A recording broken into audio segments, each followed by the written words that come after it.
ಒಮ್ಮೆ ಈ ದಾಳಿಂಬರ ಪೇಟದಾಗ ಅಲ್ಲಿ ಕಾರವಾರ ರೋಡ್ದಿಂದ ಹಿಡಿದು ಇಲ್ಲಿ ತನಕ ಬರೇ ಕಸರ್ ಸಿಕ್ಕೊಂಡ್ ಗಟ್ರೆ ಎಲ್ಲ ತುಂಬ ಬರೋದು ಮನೆ ಮುಂದೆ ಎಲ್ಲ ಬರೋ ರಾಡಿನ ನಿಂದಿರ್ತೈತಿ.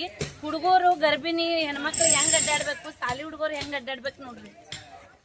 ಕಾರ್ಪೊರೇಟರ್ ಕೇಳಕ್ ಹೋದ್ರೆ ಏನೇನು ದಾದ್ ಮಾಡಕ್ ತಯಾರಿಲ್ಲ. ಈಗ 1 ವರ್ಷದಿಂದ ಇದೆ ರಾಡಿ ಓಣ್ಯಾಗ ಏನ್ ನಡ್ಯಾಕ್ ಬರಂಗಿಲ್ಲ. ಏನಾದ್ರು ಮುತ್ಕುರು ಮುರುಡು ಎಲ್ಲ ಅದು ಹೊಲಸ್ ನೀರಾಗ ಅಡ್ಡಾಡಿ ರೋಗ ತಂದು ಮಲ್ಕೊಳೋದು. ಗುಡ್ಗಾಳು ಹಿಂಗಾಳು ಮರಿ ತುಂಬಾ ಹುಳ ಉಪ್ಪಡಿ ಸಾಕಾಗ್ಬಿಟ್ಟೈತ್ರಿ. ಇದೇ ಆಗ್ಬಿಟ್ಟೈತ್ರಿ. ಮಳಿ ಬರ್ಲಿಲ್ಲ ಅಂದ್ರೂನು ತುಂಬ್ಕೊಂಡ್ ಹರಿದೈತಿ, ಗಡ್ಡ ಹೊಂಟೈತ್ರಿ.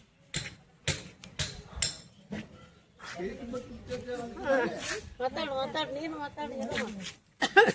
ಇದು 1 ವರ್ಷಲಿಂತ ರಾತ್ರಿ ಇದೇ ಥರನೇ ಪ್ರಾಬ್ಲಮ್ ಐತಿ. ಇದಕ್ಕೆ ಎಲ್ಲಾರು ಕೂಡ್ಕಾಸ್ ಅದನ್ನ ಹೇಳಿ ಸಾಕಾಗಿತ್ತು ನಮ್ಮ ಕಾರ್ಪೊರೇಷನ್ ಅವ್ರಿಗೆ ಮತ್ತು ಇವ್ರಿಗೆ ಎಲ್ಲಾರ್ಗಿನು.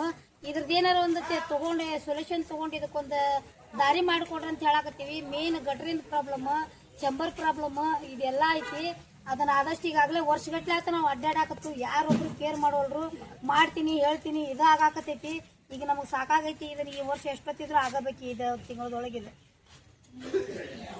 ಆ ಕಡೆ ನೀರ್ ಬಂದ್ರ ಆ ಕಡೆ ನೀರ್ ಬಿಟ್ರಿ, ಆಸಾರ ಹೊಂಡದಾಗ ನೀರ್ ಬಿಟ್ರ ಆ ಕಡೆದೆಲ್ಲ ನೀರಿಂದೆಲ್ಲ ಇಲ್ಲೇ ಬರ್ತೈತಿ. ಮಳಿ ಬಂದು ಮಳಿ ಬರ್ಲೇ ಇಲ್ಲಿದ್ರು ಫೋನ್ ಎಲ್ಲ ಜಾಮ್ ಆಗೈತ್ರಿ. ಸ್ವಲ್ಪ ವಿಡಿಯೋನ ಬಾಕಲ್ ತಗದಾರ ನಡಿಬೇಕಂದ್ರಿ. ವಯಸ್ಸಾದವ್ರು ಅದಾರ ಮನ್ಯಾಗ. ನಮ್ಮ ಓಣಿಗೆ ಕಸರ್ ಬರಬಾರ್ದಂತ ನಾವ್ ಜಾಳಗಿ ಕುಂಡ್ರಿಸಿದ್ರ ಕಾರ್ಪೊರೇಟರ್ ಬಂದ್ ತಗಸ್ತಾರಿ. ಬ್ಯಾರೆ ಓಣಿ ಚಿಂತೆ ಮಾಡ್ತಾರ್ರಿ. ಈ ಓಣಿದ ಏನು ಚಿಂತೆ ಮಾಡಂಗಿಲ್ಲ.